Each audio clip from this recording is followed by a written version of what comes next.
kalian hari ini, Ibu harap kalian berada dalam keadaan baik-baik saja. Seperti biasanya, sebelum masuk ke pembelajaran kita, sambut dulu salam dari Ibu, salam SMB. Semangat, beraktivitas, dan ingat. Nah, anak-anak Ibu yang Ibu kasihi, sudah hampir 2 tahun kita dilanda oleh pandemi COVID-19. Tahukah kalian bahwa COVID itu singkatan dari Coronavirus Disease. Jadi COVID ini adalah salah satu jenis virus. Dan pada hari ini kita akan masuk ke materi kita yang berbau dengan virus. Jadi kalau penasaran, tetap tonton video ini dengan antusias. Jadi seperti biasanya juga Nakku, setelah ujian bulanan, Ibu akan memberikan apresiasi kepada beberapa orang dengan nilai tertinggi dan Ibu akan memasukkan ke dalam video. Jadi bagi anak-anak Ibu yang ada namanya, Ibu ucapkan selamat, dan bagi yang belum, jangan patah semangat, tetap belajar lebih kuat supaya bulan depan kamu masuk ke dalam daftar tersebut. Jadi langsung saja mari kita masuk ke dalam videonya. Tetap semangat dan salam SMB. Baiklah anakku, seperti janji ibu tadi di video opening bahwa setelah ujian bulanan maka ibu akan selalu memberikan apresiasi untuk beberapa orang yang mendapat nilai tertinggi dari masing-masing kelas. Jadi langsung saja kita lihat dari kelas 10 IPA 2. Dari kelas 10 IPA 2 anakku masih dengan orang yang sama tetapi malah orangnya berkurang ya. Nah, yang pertama itu diraih oleh Ruth Sarapopa dengan skor 85. Kemarin 100 ya Ruth, kok menurun ini anakku.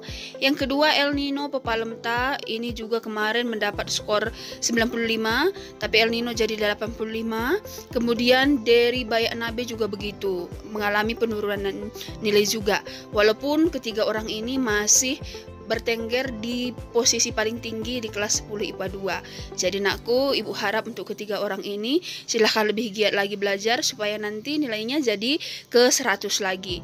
Begitu juga untuk orang-orang yang belum masuk ke sini atau bahkan yang kemarin bulan lalu masuk ke sini sekarang tidak lagi, silahkan aku lebih giat lagi. Nah, soalnya itu tidak susah tetapi harus diteliti atau dipahami dengan jelas baru paham begitu.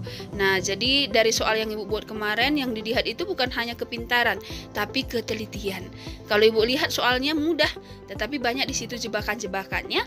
Tetap semangat untuk anak-anak ibu dari kelas 10 IPA 2. Tapi sebelumnya mari kita berikan tepuk tangan untuk teman-teman kalian yang 3 orang ini. Nah, langsung saja nakku masuk kita kelas 10 IPA 3. 10 IPA 3 juga sama mengalami penurunan nilai. Yang pertama itu Gabriel Bukit itu juga mendapat nilai 85, dan yang kedua adalah Yohana Destriana juga mendapat skor 85.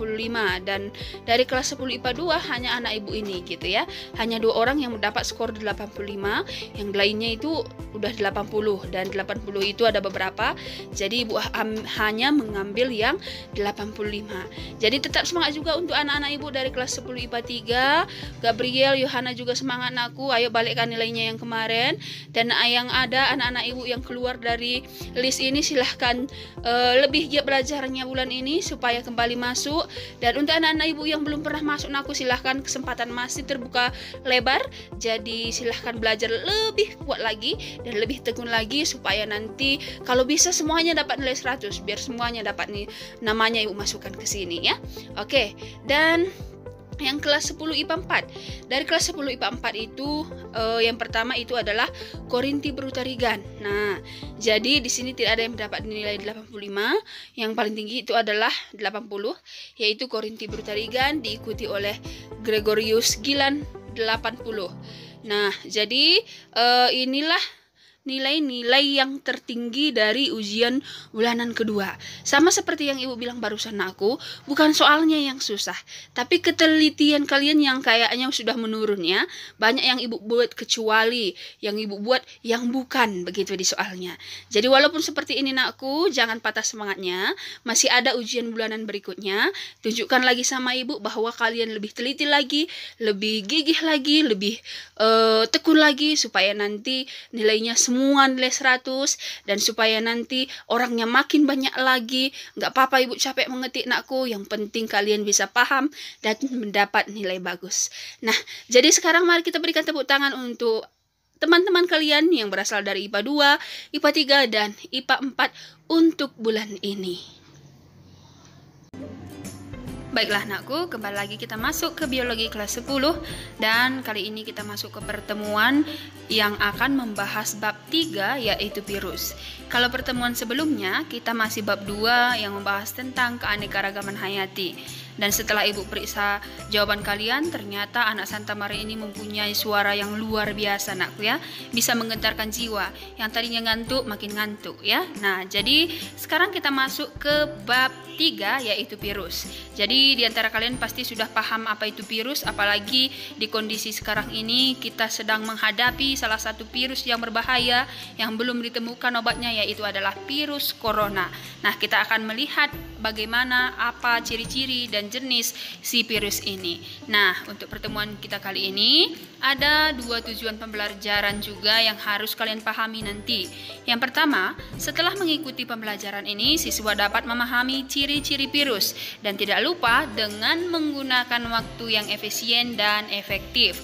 Artinya pergunakan waktu dengan baik. Nah, yang kedua anakku adalah setelah mengikuti pembelajaran ini, siswa dapat mengetahui jenis-jenis virus yang menyebabkan penyakit dan tetap melaksanakan tugas dengan tepat waktu. Artinya nggak boleh telat-telat lagi. Kalau minggu lalu banyak yang telat, alasannya itu untuk rekaman mendapatkan suara yang luar biasa. Nah, kali ini tidak ada lagi yang bernyanyi-nyanyi. Sudah? Jadi tugasnya nanti tidak boleh telat-telat lagi. Oke, langsung saja kita masuk ke yang pertama. Kita mau melihat itu sejarah penemuan virus. Bagaimana sehingga virus itu ditemukan, begitu kira-kira. Ada sejarahnya. Nah, yang pertama ada seorang ilmuwan, itu Adolf Meyer yang berasal dari negara Jerman. Nah, si Adolf Meyer ini melakukan penelitian tahun 1883. Nah, kenapa harus belajar sejarah, Bu? Ini kan pelajaran biologi. Nah, itu lagi edaknya biologi nih. Kemarin bernyanyi, sekarang belajar sejarah, besok entah ngapain lagi. Jadi harus tetap serius ya. Kita ulangi, Adolf Meyer, ilmuwan pertama yang meneliti tentang virus yang berasal dari negara Jerman tahun 1883. Bagaimana cara eksperimennya? Tahu ya nak ya, eksperimen itu adalah penelitian. Bagaimana caranya meneliti? Si Adolf Meyer ini sebetulnya begini nak ya, penelitian virus ini awalnya itu dimulai karena ada sebuah musibah. Musibah itu apa? Dulu di belahan dunia manapun itu, nah banyak sekali perkebunan tembakau. Nah, jadi tembakau itu adalah tanaman yang dibudidayakan, begitu kira-kira. Nah, tiba-tiba ada penyakit yang merusak tanaman tembakau tersebut, yaitu daunnya menjadi kuning, ada bercak-bercak kuning, kemudian mati begitu. Itulah masalahnya. Nah, untuk menghadapi masalah ini, maka si Adolf Meyer ini melakukan penelitian supaya ketahuan ini bercak kuning ini apa yang menyebabkan, begitu kira-kira.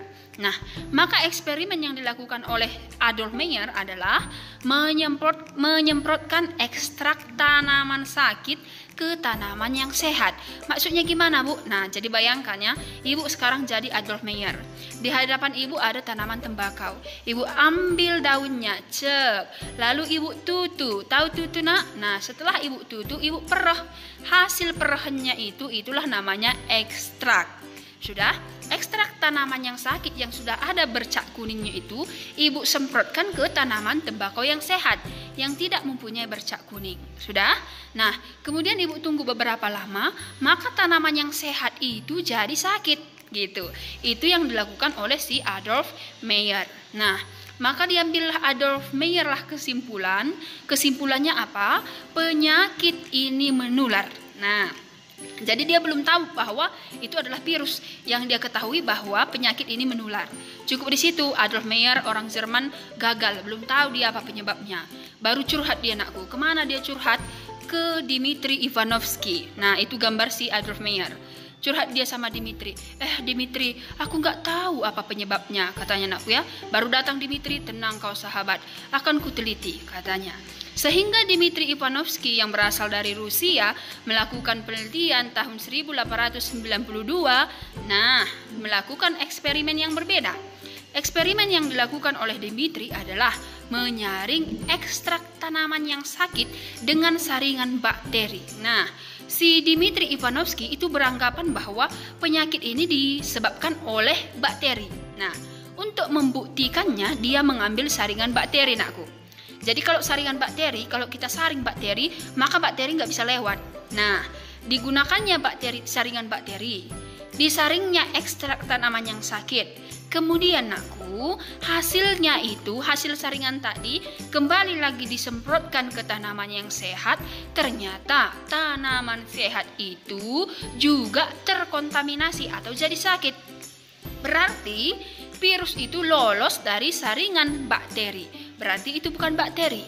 Maka Dmitry Ivanovsky mengambil kesimpulannya adalah virus lebih kecil dari bakteri. Kalau sama ukurannya nakku, dia nggak akan lolos saringan.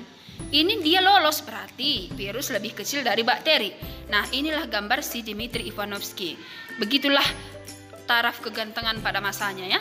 Oke, dari Jerman menyerah, dari Rusia angkat tangan, baru datanglah ahli yang berikutnya, yaitu Martinus Beijering. Kebetulan dia suka jeringin ya. Berasal dari mana? Dari Belanda. Tadi dari mana pertama yuk? Jerman, Rusia, baru Belanda. Oke. Dia melakukan penelitian tahun 1897. Bisa kalian bayangkan aku, untuk mengamati apa yang menyebabkan penyakit kuning itu aja bertahun-tahun. Jadi wajarlah nakku, virus corona ini sudah hampir 1 tahun, itu wajar ya. Jadi nggak usah mengeluh. Kenapa? Memang begitulah virus ya. Oke. Eksperimen yang dilakukan oleh Martinus Beijering itu adalah menggabungkan ekstrak tanaman yang sakit dengan alkohol namun tidak mati. Sama, si Martinus ini beranggapan bahwa ini pasti yang menyebabkannya bakteri. Kenapa? Karena bakteri itu kalau disatukan dengan alkohol biasa langsung mati ya. Nah, jadi si Martinus Beijering menggunakan alkohol juga sebagai alatnya. Kalau digabungkan dengan virus, pasti dia akan mati, begitu ya. Nah, ternyata virusnya tidak mati.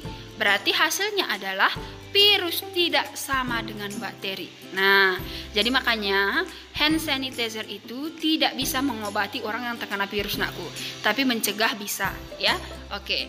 Nah, sekarang inilah gambarnya, gambar si Martinus Beijering. Ini sudah agak tua dia nakku ya.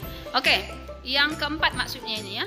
Yang keempat terakhir itu adalah Wendell Stanley. Ini peneliti yang berkebangsaan Amerika. Nah, dia melakukan penelitian tahun 1935, hampir 100 tahun sesudah itu begitu ya. Nah, melakukan eksperimen. Eksperimennya itu meneliti daun tembakau yang terinfeksi. Dia lebih jelas menelitinya nakku. Dan si Wendell Stanley inilah yang menemukan bahwa bercak kuning pada daun tanaman tembakau itu disebabkan oleh virus, dan virus itu dinamai TMV atau tobacco mosaic virus ya. Virus yang menyerang tembakau, begitu kira-kira. Jadi inilah gambarnya bengkila kita ini nakku, dialah yang menemukan virus TMT yang menyerang tanaman tembakau. Bisa ya, itu sejarah penemuan virus.